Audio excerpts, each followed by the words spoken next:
Welcome to our channel DMT logics. ఈరోజు క్లాస్లో మనం డిగ్రీ సెకండ్ సెమిస్టర్ హిస్టరీలో సెకండ్ యూనిట్లో ఉన్నటువంటి షార్ట్ ఆన్సర్ క్వశ్చన్స్ని డిస్కస్ చేయబోతున్నాం. ఈ సెకండ్ యూనిట్లో ఉన్నటువంటి most important short answer question వచ్చేసి ఒకసారి చూడండి అమ్మా. Causes of Magadha success, list important factors which were advantages for the growth of the Magadha Kingdom. So రెండు ఏ క్వశ్చన్ ఇచ్చినా సరే ఒకటే ఆన్సర్. మగధ విజయవంతంగా సక్సెస్ అవడానికి గల కారణాలు లేదా మగధ సామ్రాజ్యం విస్తరించడానికి గల ముఖ్యమైనటువంటి అడ్వాంటేజెస్ ఏంటి అని అడిగాడు. ఈ రెండు క్వశ్చన్లో ఏ క్వశ్చన్ ఇచ్చినా ఒకటే ఆన్సర్ రాస్తారు. సో షార్ట్ ఆన్సర్ కాబట్టి చాలా షార్ట్ అండ్ స్వీట్గా మనం నేర్చేసుకున్నాం. సో ఎలాంటి కష్టపడక్కర్లేదు, ఒక చిన్న పిట్ట కథ చెప్పినట్టు ఉంటుంది దీని ఆన్సర్. ఒకసారి జాగ్రత్తగా వినండి, ఈజీగానే వచ్చేస్తుంది. మగధ సక్సెస్ఫుల్గా ఒక పెద్ద సామ్రాజ్యంగా ఆవిర్భవించడానికి, ఈ మగధ అభివృద్ధి చెందడానికి అనేక కారణాలు ఉన్నాయి. అందులో కొన్ని కారణాలని మనం డిస్కస్ చేద్దాం.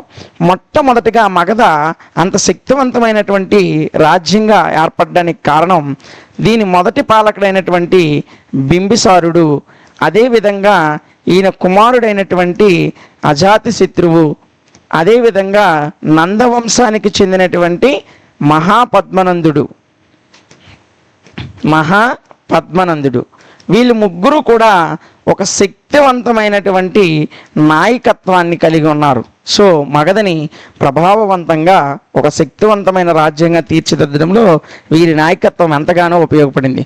మొదటిగా బింబిసారుడు చాలా గొప్ప యుద్ధవీరుడు. అదేవిధంగా మగధని సుదీర్ఘకాలం పాటు పరిపాలించి అనేక జనపదాలలో ఒక శక్తివంతమైన రాజ్యంగా నిలిపాడు బింబిసారుడు.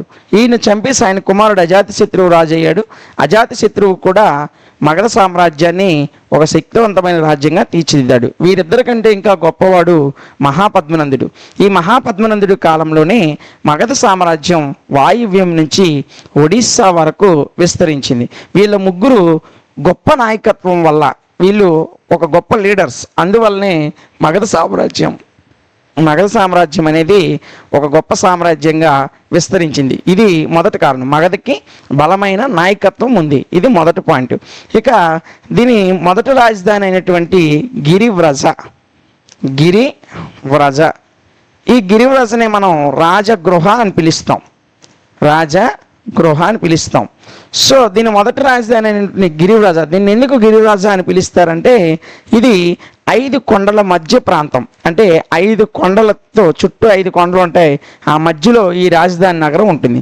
చుట్టూ కొండలు ఉండడం వల్ల శత్రు రాజ్యాలు దాడి చేయడానికి చాలా కష్టం అవుతుంది. అందువలన మగధ సామ్రాజ్యంలో ఉన్నటువంటి రాజులు ధైర్యంగా ఉంటూ ఇతర రాజుల మీద చాలా సులభంగా యుద్ధాల్లో గెలిచేవారు.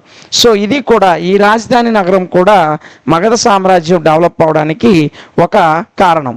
అయితే మగధకి పక్కనే ఉన్నటువంటి నది వచ్చేసి గంగా నది. మగధ రాజ్యం పక్కనే ఉన్నటువంటి నది గంగా నది.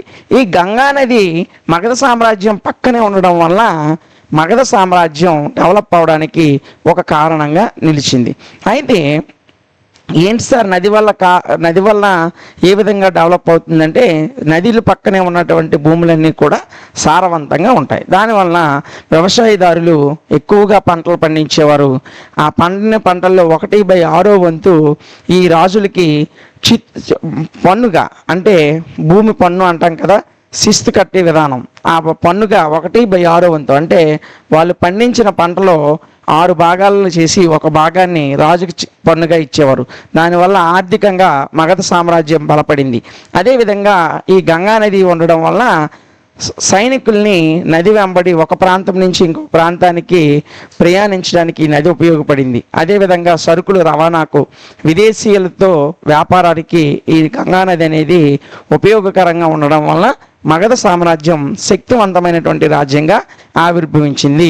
ఇంకా మనం చూసుకున్నట్లయితే మగధ సామ్రాజ్యంలో దక్షిణ భాగంలో ఇనుప నిక్షేపాలు ఉన్నాయి.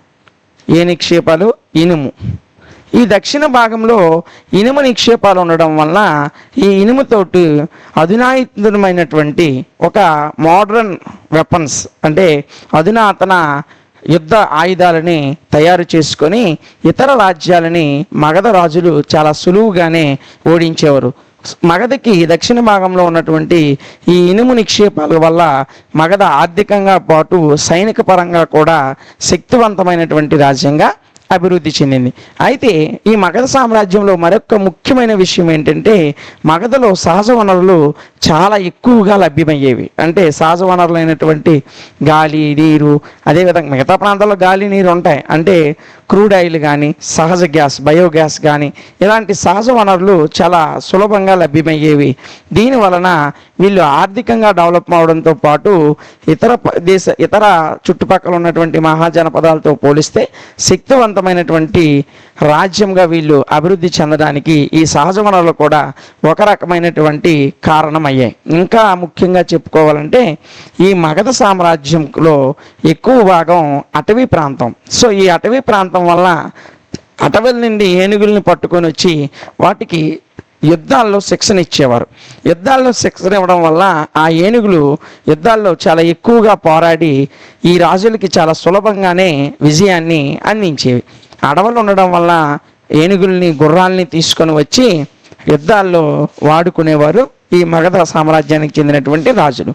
ఈ అడవులు ఉండడం కూడా ఈ రకంగా మగధ సక్సెస్ఫుల్గా డెవలప్ అవడానికి ఒక కారణమైంది. ఇంకా మనం చూసుకున్నట్లయితే అడవుల నుంచి కలపను తీసుకొని వచ్చి ఇండ్ల నిర్మాణానికి, అలాగే రాజగృహాల నిర్మాణానికి, పెద్ద పెద్ద రథాలను నిర్మించుకోవడానికి ఈ అడవుల్లో దొరికేటువంటి కలప ఈ మగధ సామ్రాజ్యానికి బాగా ఎక్కువగా ఉపయోగపడింది. ఈ అన్ని కారణాల వల్ల మగధ అనేది చాలా వేగంగా మిగతా జనపదాలతో పోలిస్తే శక్తివంతమైనటువంటి రాజ్యంగా ఆవిర్భవించింది. మొదటగా ముఖ్యంగా చెప్పుకునే పాయింట్, మగధకి మంచి లీడర్షిప్ దొరికింది. బిందుసారుడు, అజాతశత్రువు, మహాపద్మనందుడు లాంటి గొప్ప గొప్ప రాజులు మగధ సామ్రాజ్యాన్ని పరిపాలించారు. అందువలనే మగధ బలమైనటువంటి రాజ్యంగా ఏర్పడింది. అలాగే ఇనప నిక్షేపాలు ఉన్నాయి, కావలసినటువంటి సహజ వనరులు ఉన్నాయి, అదేవిధంగా చుట్టూ నది ఉంది, ఒకవైపేమో అడవి ప్రాంతం ఉంది, అదేవిధంగా రాజధాని కొండల మధ్య ఉంది. ఈ అన్ని బలమైన కారణాల వల్ల మగధ అనేది శక్తివంతమైనటువంటి రాజ్యంగా ఆవిర్భవించింది. షార్ట్ ఆన్సర్ కాబట్టి ఏమాత్రం రాస్తే మీకు 5కి 5 మార్క్స్ ఈజీగానే వచ్చేస్తుంది. ఏమి లేదు నాన్న, వీడియోని 1కి 2 సార్లు చూడండి, ఈజీగా అర్థమైపోతుంది. మీ సొంత మాటల్లో ఎగ్జామ్లో రాయగలరు. ఇదే టెక్స్ట్ బుక్లో 5 మార్క్స్కి ఇంత రాస్తే సరిపోతుంది. సో టెక్స్ట్ బుక్లో లార్జ్ అమౌంట్ ఆఫ్ మ్యాటర్ ఇచ్చాడు. సో అంతా రాయాల్సిన అవసరం లేదు. ఇది షార్ట్ ఆన్సర్కి ఎక్కువ ఇవ్వడానికి ఆస్కారం ఉంటుంది, లాంగ్ ఆన్సర్కి ఇచ్చేటువంటి అవకాశం ఎక్కువ ఉండదు. కాబట్టి షార్ట్ ఆన్సర్కి ఈ 5 to 6 పాయింట్స్ మెన్షన్ చేస్తే సరిపోతుంది. కాబట్టి ఇది 1కి 2 సార్లు వినండి. దీనికి సంబంధించిన పీడిఎఫ్ యాప్లో కూడా ఇస్తున్నాం కాబట్టి ఈజీగానే మీరు క్లాస్ విని పీడిఎఫ్ చదువుకున్నట్లయితే ఈ క్వశ్చన్కి సంబంధించినటువంటి ఆన్సర్ని ఈజీగా రాస్తారు.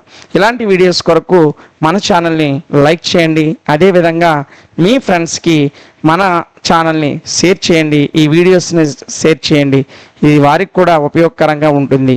ఇలాంటి మరిన్ని వీడియోస్ కొరకు మన ఛానల్ని సబ్స్క్రైబ్ చేసుకోండి. Thank you.